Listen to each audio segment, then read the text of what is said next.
સાપુતારા અને statue of unity, ગુજરાતના સૌથી ફેવરિટ ટુરિસ્ટ ડેસ્ટિનેશન.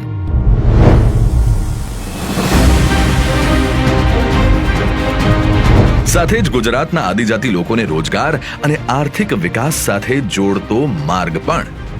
વડાપ્રધાન શ્રી નરેન્દ્રભાઈ મોદી જ્યારે ગુજરાતના મુખ્યમંત્રી હતા ત્યારે એમણે આદિજાતિ વિકાસનો સંકલ્પ કર્યો હતો. ભાઈઓ બહેનો, વનબંધુ કલ્યાણ યોજના આજે સમગ્ર દેશમાં વિકાસને માટે અભ્યાસનો વિષય બન્યો છે.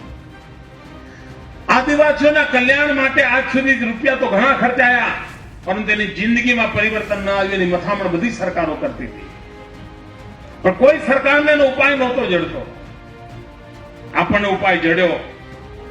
વનબંધુ કલ્યાણ યોજના એનો ઉપાય છે, જેના માટે અનેક યોજનાઓ બનાવી અને આ વિસ્તારમાં વધતી માળખાગત સુવિધાઓ સાથે વધી આદિજાતિ વિસ્તારોની પ્રગતિ. અને એમના આ જ સંકલ્પને ડબલ એન્જિન સાથે આગળ ધપાવી રહ્યા છે મુખ્યમંત્રી શ્રી ભૂપેન્દ્રભાઈ પટેલ, જેનું શ્રેષ્ઠ ઉદાહરણ બનશે Saputara statue of unity road, આદિજાતિ વિકાસનો મોકળો માર્ગ.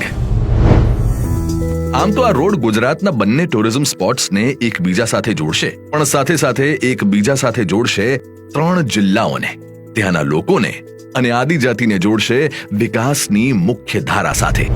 કારણ કે ગિરી મથક સાપુતારા આવતા પ્રવાસીઓને સ્ટેચ્યુ ઓફ યુનિટી જવું હોય તો સાપુતારાથી વઘઈ, ઉનાઈ, બાજીપુરા અને રાજપીપળા થઈને જવું પડે છે.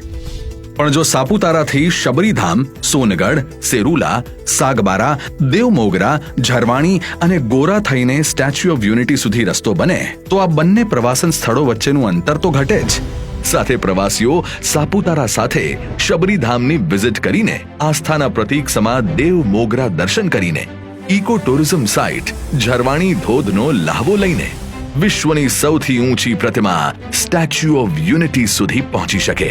આમ તો આ સૂચિત રસ્તામાં 250 કિલોમીટર જેટલો રસ્તો તો હયાત છે જ, પણ ક્યાંક ક્યાંક આ રસ્તાઓ 10 મીટરથી સાંકડા છે, એટલે એને પહોળા કરવા જરૂરી છે.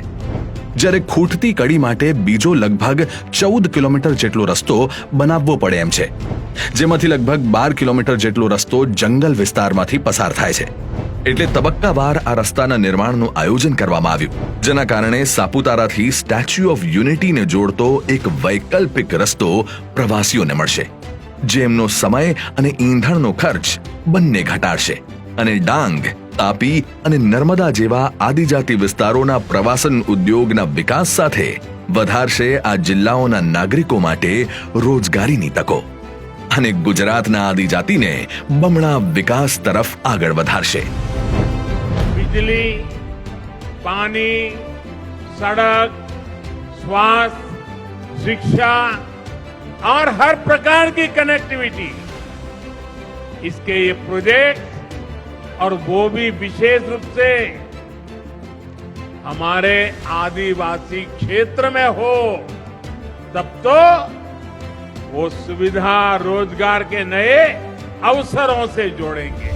Saputara statue of unity road, આદિજાતિ વિકાસનો મોકળો માર્ગ. રૂપિયા 1669 કરોડના ખર્ચે બનનારા આ સાપુતારા સ્ટેચ્યુ ઓફ યુનિટી રોડના પહેલા તબક્કામાં રૂપિયા 219 કરોડના 92.5 કિલોમીટરના રસ્તાના 6 કામોનું ખાતમુહૂર્ત માનનીય વડાપ્રધાન શ્રીના વરદ હસ્તે કરવામાં આવ્યું.